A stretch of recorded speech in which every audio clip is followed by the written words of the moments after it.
अस्सलाम वालेकुम दोस्तों, मैं हूं मोहम्मद शाहिद और आप देख रहे हैं बी ऑफिशियल यूट्यूब चैनल। दोस्तों, वीडियो की तफसील में जाने से पहले आप लोगों से गुजारिश है कि हमारे चैनल को सब्सक्राइब करें और साथ दिए गए बेल के बटन को भी दबाएं और हमारी वीडियो को लाइक भी ज़रूर करें। दोस्तों, आज की जो वीडियो है बहुत ही ज़्यादा मज़ेदार होने वाली है, इसलिए आपने आज की वीडियो को मुकम्मल वॉच करना है।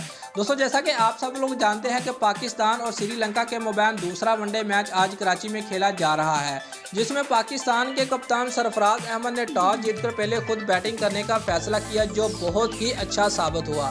दोस्तों, पाकिस्तान की जानब से फ़खर जमान और इमामुल हक ने इनिंग का आगाज़ किया, जो कि बहुत शानदार रहा। फ़खर जमान की बात की जाए तो उन्होंने 41 गेंदों पर 31 रन बनाए और LPW आउट हो गए।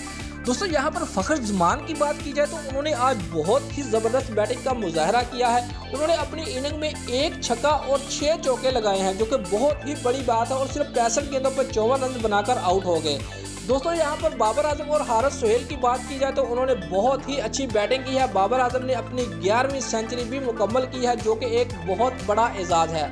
दोस्तों, बाबर आजम ने सिर्फ 77 मैचों में अपनी 11 सेंचुरियाँ मुकम्मल कर ली हैं। दोस्तों, अगर आप क्रिकेट से जुड़ी हर खबर से बाखबर रहना चाहते हैं तो आपने हमारे चैनल को ज़रूर सब्सक्राइब करना है और साथ दिए गए बेल के बटन को भी दबाना है। हम पाकिस्तान और श्रीलंका की क्रिकेट सीरीज़ की हर खबर आप तक पहुंचाते रहेंगे। दोस्तों, ये थी हमारी आज की वीडियो। अगर आपको पसंद आई है तो लाइक और कमेंट लाजमी करें और हमारे चैनल को सब्सक्राइब करना मत भूलिए। शुक्रिया।